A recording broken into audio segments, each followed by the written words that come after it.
What if you could hear what everyone was truly thinking for Daniel? It wasn't a gift, it was a secret he wished he never had. This is the story of Daniel, a young boy who could hear what people were truly thinking. At first, Daniel thought it was magic. When his teacher smiled and said, "Good job," Daniel also heard her real thought. "I wish I could go home early." Daniel quickly learned the truth was not always nice. He hated it. This gift made him feel lonely. He wondered, why me? Why do I hear what no one else does? Daniel tried to tell his parents, but when he listened to their thoughts, he heard worries about bills, money, and problems they never shared. It hurt him. He stopped talking about his power. Soon, Daniel felt alone. Kids at school laughed and played, but Daniel kept hearing things like "I don't like him," even when they smiled. He thought, better to stay away. Daniel's strange power felt more like a curse than a gift. One day, some boys asked Daniel to play soccer. They laughed and clapped for him when he scored a goal. But in their heads, Daniel heard, "We only need him because our team is short." His heart sank. He realized people's words were often sweet, but their thoughts could be bitter. He went home upset and locked himself in his room. He whispered, "I don't want this power. I don't want to hear lies anymore." The next day at school, Daniel's teacher, Mrs. Clara, called him to her desk. She asked if he was okay.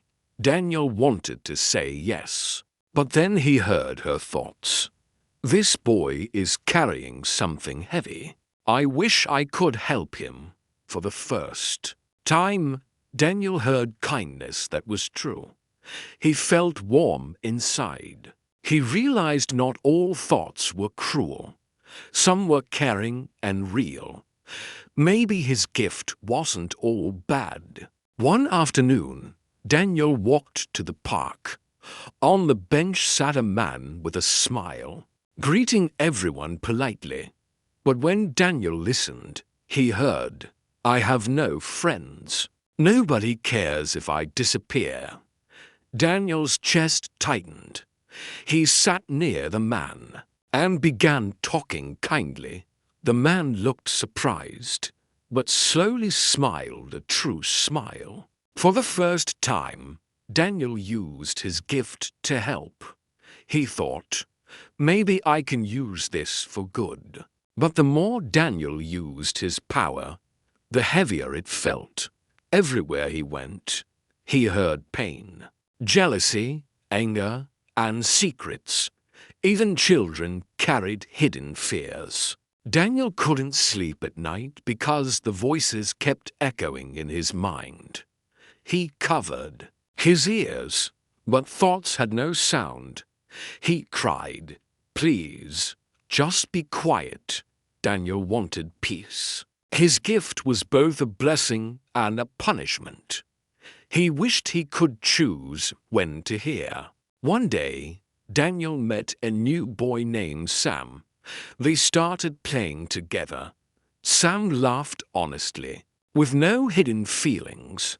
Daniel listened carefully, but heard only the same words Sam spoke. "No lies, no masks, just truth. You're my best friend," Sam said, and in his mind, Daniel heard the exact same thing. For the first time, Daniel felt safe. He smiled brightly and thought, finally, someone real. Someone I can trust. Daniel decided to share his secret with Sam. He whispered, "I can hear what people think." Sam's eyes grew wide. Then he laughed. "That's amazing." But Daniel shook his head. "No, it hurts."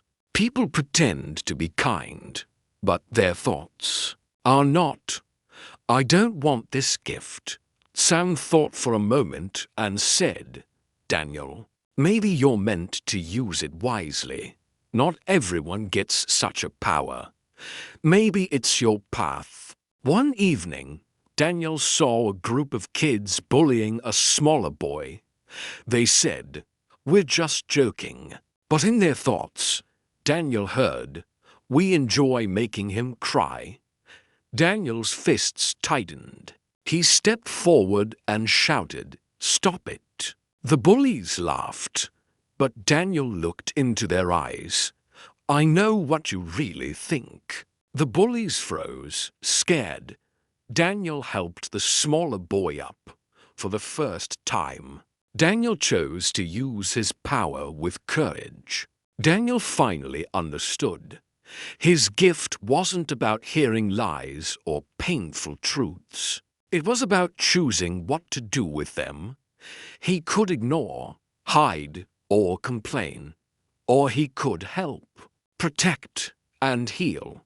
That night, Daniel whispered to himself, "I may not like this power, but I will use it for good."